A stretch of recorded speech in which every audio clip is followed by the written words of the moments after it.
Basic services to আরবানপুর এই সরকারি প্রকল্পে শহরের গরিবদের জন্য ঘর তৈরি করা হয়, আর গরিবদের সেই ঘর পাচ্ছেন পুরকর্মীরা। এমনই চাঞ্চল্যকর অভিযোগ আসানসোলে।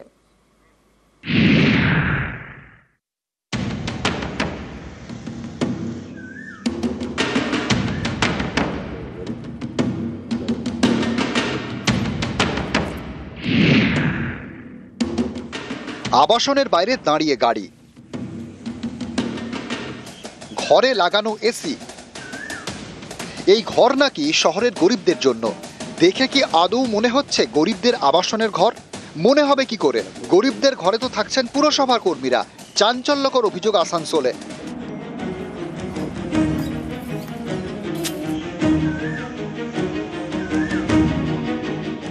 বেসিক সার্ভিসেস টু আরবান পুর এই প্রকল্পে শহরের গরিবদের জন্য আবাসন তৈরি করা হয়।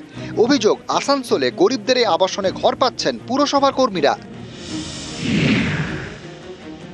ওরা কর্পোরেশনেই ডিউটি করে, ওখানেরই স্টাফ। কাল পরশু 3 দিন ধরেই আসা যাওয়া করছে। কাগজ দেখলাম আমরা যে না পেয়েছি। আসানসোল শহরের হাউজিং, বেলডাঙ্গা, কাল্লা সহ বেশ কিছু এলাকায় গরিবদের জন্য তৈরি সরকারি আবাসন রয়েছে। এই আবাসনে ঘর পাওয়ার আগে 9,000 টাকা দিতে হয় পুরসভাকে, পরে দিতে হয় 20,000 টাকা, প্রতি মাসে 1,000 টাকা করে। গরিবদের জন্য তৈরি এই সব ঘরেই থাকছেন পুরসভার কর্মীরা। শুধু তাই নয়, তাদের আত্মীয়রাও ঘর পেয়ে যাচ্ছেন। যেমন ইনি রঞ্জিত শর্মা, আসানসোল পুরসভার এক কর্মীর জামাই, তিনিও ঘর পেয়েছেন। ওটা আমার শ্বশুর চাকরি করে, মিথ্যা কথা বলে লাভ নেই। চাকরি সূত্রে পাওয়া গেছে। হ্যাঁ। কত বছর আগে পেয়েছেন? তাও মোটামুটি হয়ে গেছে 1.5 থেকে 2 বছর। কি কাজ করেন শ্বশুর মশাই? কর্পোরেশনে জলের লাইনে আছে, পিএইচ লাইনে আছে, অনেক লোকগুলো আছে। যে গরিব মানুষগুলো, এই বর্ষাকাল আসছে, কালবৈশাখী শুরু হয়ে গেছে, প্রতিদিন সন্ধ্যেবেলায় আজকে মাটির বাড়িতে থরথর করে কাঁপতে কাঁপতে জলে ভিজতে ভিজতে তারা বাঁচছে কোনো মতে।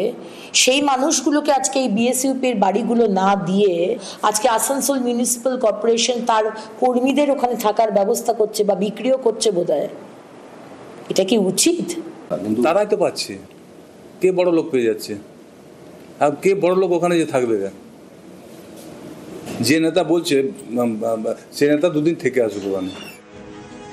আসানসোল থেকে দীপক শর্মা, নিউজ 18 বাংলা। রেশনের আটা খোলা বাজারে বিক্রি, এমনই চাঞ্চল্যকর অভিযোগ পূর্ব মেদিনীপুরের নন্দকুমারের রেশন ডিলারের বিরুদ্ধে। বাইরে বিক্রির জন্য আটার আলাদা প্যাকেটও তৈরি হয়। অভিযোগ অবশ্য মানতে নারাজ রেশন ডিলার। তদন্ত শুরু করেছে নন্দকুমার ব্লক প্রশাসন।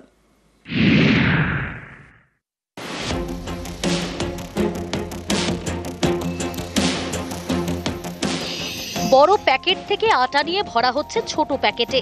এই আটা বাজারে বিক্রি হবে, খুবই সাধারণ বিষয়, কিন্তু আদতে সেটা নয়। এই দেখুন, বড় আটার প্যাকেটে সরকারি লোগো। এগুলো সব রেশনের আটা। সেই আটা অন্য প্যাকেটে ভরা হচ্ছে বাজারে বিক্রি করার জন্য। এ ছবি পূর্ব মেদিনীপুরের নন্দকুমারের। অভিযোগ, সরকারি আটা বেআইনিভাবে বিক্রি করেন স্থানীয় রেশন ডিলার। সরকারি আটা বেআইনিভাবে মজুত করতে গোডাউন করেছেন। সেই আটা আলাদা প্যাকেটে ভরার জন্য কর্মীও রেখেছেন। কাজ করতে এসেছি, কাজের নাম বলতে পারবো না। না দাদা, না হলে বলবে বাবা। আটা প্যাকেট করে বাইরে? না না, আমি বলতে পারবো না, এসব কিছু আমি বলতে পারবো না। সরকারি আটা চুরিতে অভিযুক্ত এই রেশন ডিলারের নাম গৌরহরি সাউট্টা। তার এমনই দাপট যে গ্রামবাসীরা মুখ খুলতে ভয় পান। সেই সুযোগেই বছরের পর বছর ধরে বেআইনি কারবার চালাচ্ছেন বলে অভিযোগ। যদিও সরকারি আটা বাইরে বিক্রির অভিযোগ মানতে নারাজ এই রেশন ডিলার।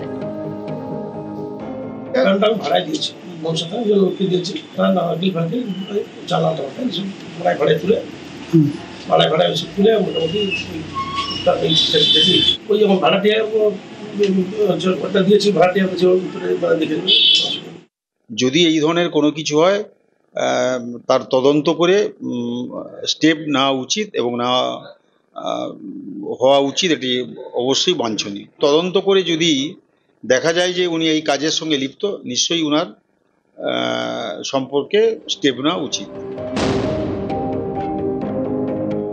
আমি আমার যে আধিকারিক আছেন ফুড ইন্সপেক্টর তাকে ইমিডিয়েটলি আমি মানে এনকোয়ারি করে বিষয়টা কি আছে দেখার জন্য অনুরোধ করছি। তিনি গিয়ে বিষয়টা দিয়ে আমাকে রিপোর্ট করবেন, আর আমরা যদি তার কিছু জেনুইনেস না পাই তাহলে নিশ্চয়ই প্রয়োজনীয় ব্যবস্থা নেব। শুধু আটা নয়, একই সঙ্গে রেশনে আসা অন্যান্য সামগ্রীও এভাবে খোলা বাজারে বিক্রি করা হয় বলে অভিযোগ উঠছে। নন্দকুমার থেকে ক্যামেরায় সন্দীপ বুড়িয়ার সঙ্গে সুজিত ভৌমিক, নিউজ 18 বাংলা। গঙ্গায় বাড়ছে দূষণ, কমছে ডলফিন। গত 10 বছরে পশ্চিমবঙ্গে প্রায় 250 গাঙ্গেয় ডলফিনের মৃত্যু হয়েছে। আর কেন্দ্রীয় সংস্থার এই রিপোর্ট ঘিরেই তৈরি হয়েছে উদ্বেগ।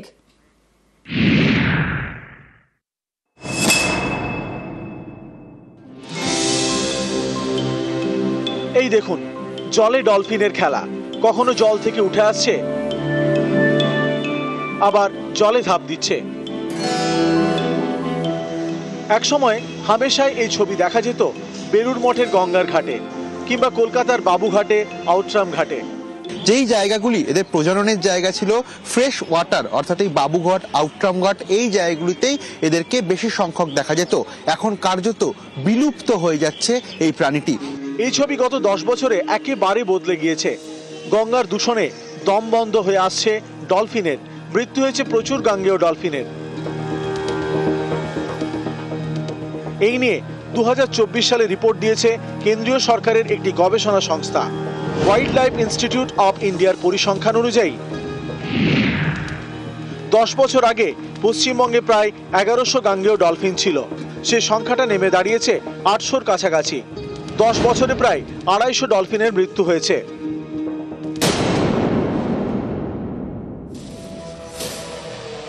গঙ্গার দূষণ বেশি, নদীর বুকে আবর্জনা, পলি জমছে, জল কমছে, কমছে ডলফিনের সংখ্যাও।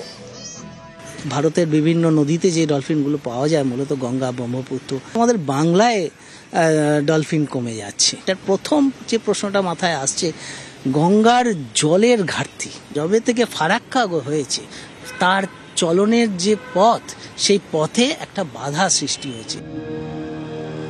গাঙ্গেয় ডলফিন মিষ্টি জলের প্রাণী, পরিষ্কার জলে থাকে, কিন্তু তার হচ্ছে কই? গঙ্গার দূষণে তাদের দম বন্ধ হয়ে আসছে, ভেসে আসছে ডলফিনের মৃতদেহ। ডলফিন না থাকলে আমরা ধরে নেব যে ইকোসিস্টেমটা খারাপ হয়ে গেছে। তাই জন্য আমরা ধরেই নিতে পারি যেহেতু ডলফিন কমে গেছে মানে গঙ্গা দূষিত হয়ে গেছে। এই জায়গাগুলিতে বিশেষ করে যে রিভার ট্রাফিক কন্ট্রোলের মাধ্যমে যে সমস্ত ক্রুজ চলে, সেই ক্রুজের চলাচলের পক্ষেই কিন্তু এদের সংখ্যা ধীরে ধীরে কমে যাচ্ছে, এমনটাই পরিবেশবিদদের মতে। সেই ক্রুজগুলির ট্রাফিক নিয়ন্ত্রণ ঠিকঠাক না করা যাচ্ছে, ততদিন পর্যন্ত কিন্তু কার্যত কমতে থাকছে এদের সংখ্যা, এবং এরমভাবে যদি চলে তাহলে আগামী দিনে কিন্তু বিলুপ্ত প্রায় প্রাণীতে পরিণত হতে পারে গঙ্গার ডলফিন অথবা শুশুক। ক্যামেরায় গোপালের সঙ্গে রৌনক চৌধুরী, নিউজ 18 বাংলা, কলকাতা।